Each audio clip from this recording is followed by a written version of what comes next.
Harar is not only a Muslim island in the center of a Christian ocean, but it is a kind of city, a cultural state, a universe of particular customs and ways.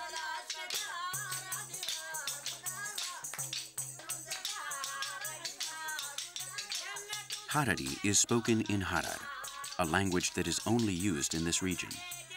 The old suspicion of foreigners and the dark desire to remain isolated from the world have relaxed over time. It does not aspire to political independence anymore. Today, in Harar, nationalism is expressed like a discreet pride for conserving what makes them different and identifies them, but nothing else.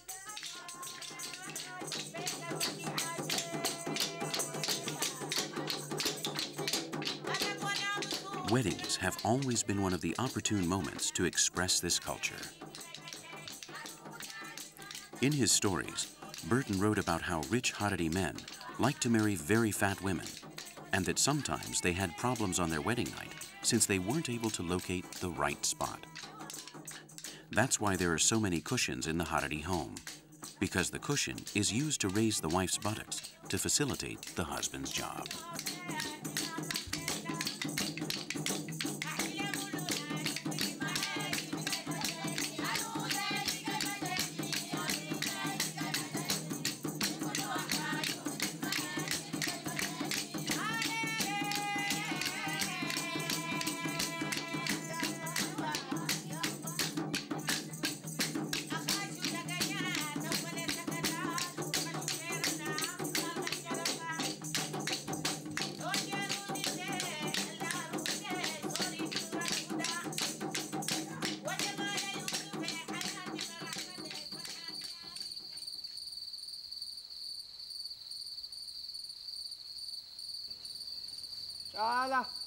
Both Burton and Rimbaud describe the hyenas of Harar in their writings.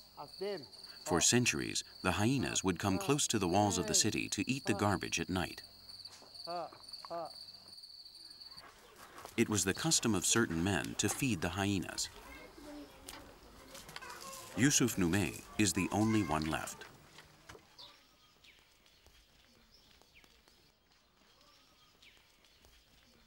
Every day, he collects the remains of the unusable meat and bones from the slaughterhouse.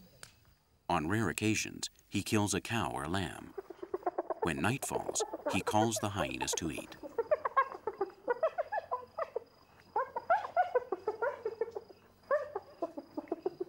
He knows them by name, and they come like trained dogs when they hear him call.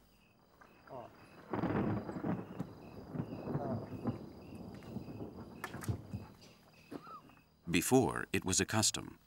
Today, it is a show that Yusuf repeats every night for the tourists who visit the city of Harar.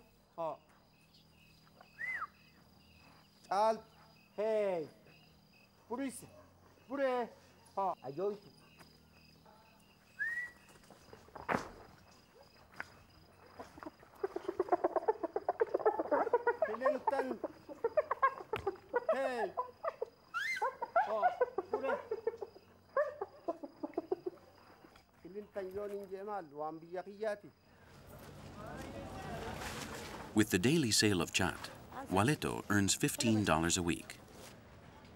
Her real business is the trip that she takes to Djibouti to sell large amounts.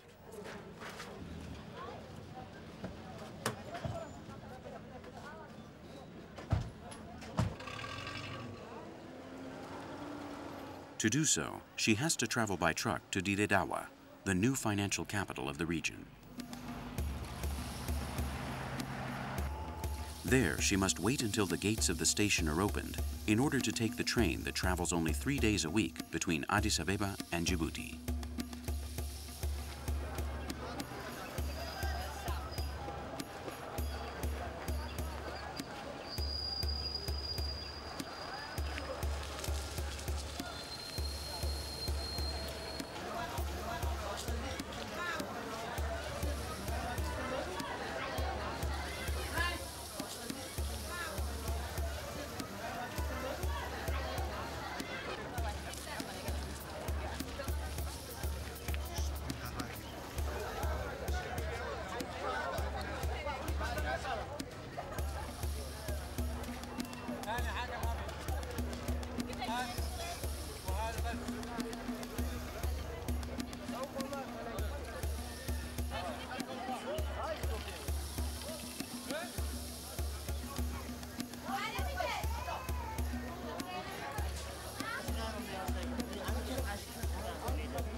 The train is the economic engine of eastern Ethiopia, and the train was also the cause of the definitive decline of Harar. Its inauguration in 1917 marked the beginning of the end for the city. The train replaced the caravans, and the merchandise that would come and go from the Gulf of Aden stopped passing through Harar.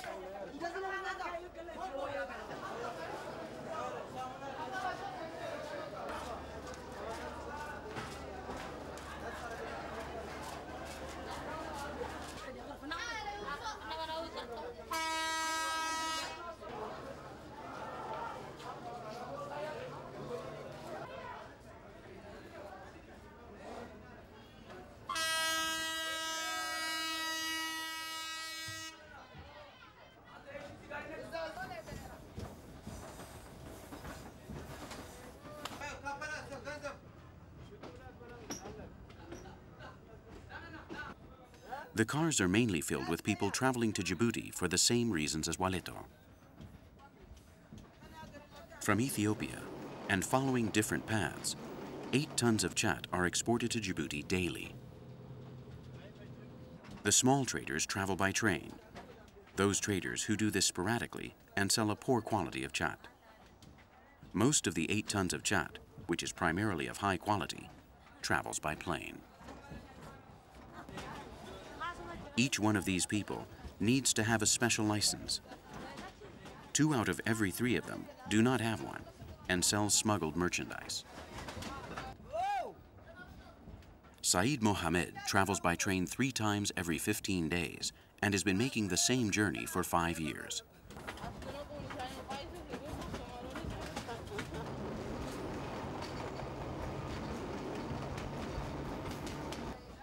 He takes 9 kilos of chat to Djibouti.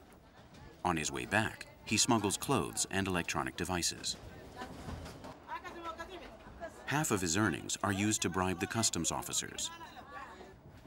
Sometimes they confiscate his merchandise anyway, and he loses everything. Asha Adi sells cabbage, onions, chili, potatoes, and chat. She has a license to sell everything except for the chat, which she hides among the vegetables.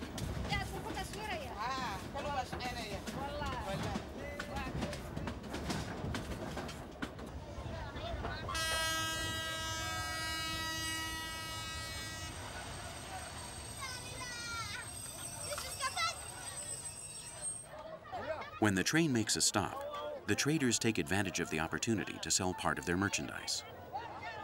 Each kilometer that the train travels away from Dire Dawa, the price of chat is raised in the same proportion. In Harar, a kilo costs $1. In Djibouti, it costs $25.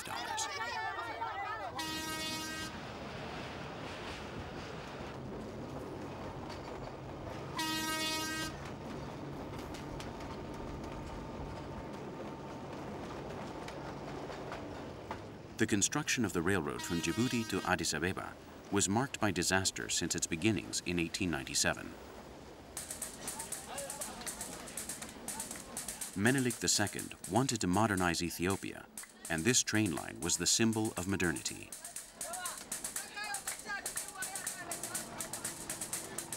The route to the Red Sea required the tracks to cross one of the most inhospitable territories on Earth.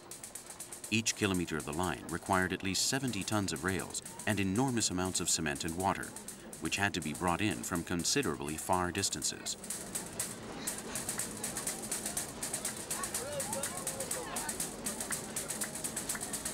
If the workers survived the heat, it was quite probable that they would die shot to death by armed band members of the Isa tribe, who were fiercely against the project.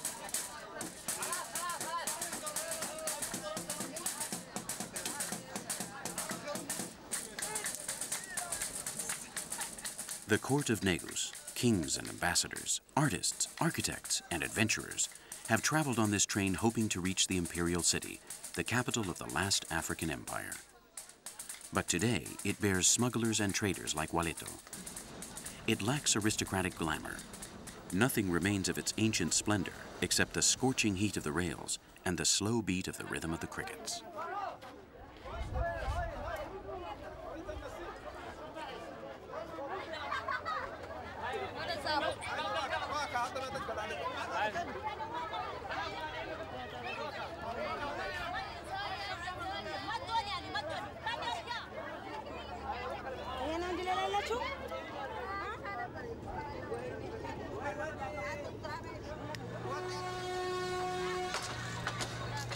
Rimbaud never saw the train.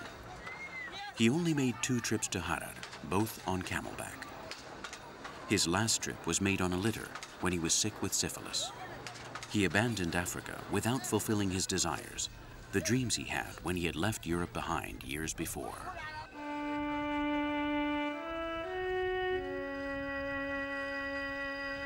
Perhaps the day will arrive when I can peacefully drink in some old city where I will die much happier. I am patient and know how to wait. If my evil resigns itself, if one day I have gold, will I go north or to the country of vineyards? Ah, dreaming is shameful. It's pure loss. If I become the traveler who I once was, let no inviting inn open its doors to me.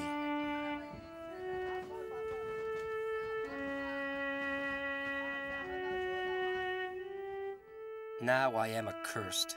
The motherland appalls me, while the best thing is to sleep drunk on the sand.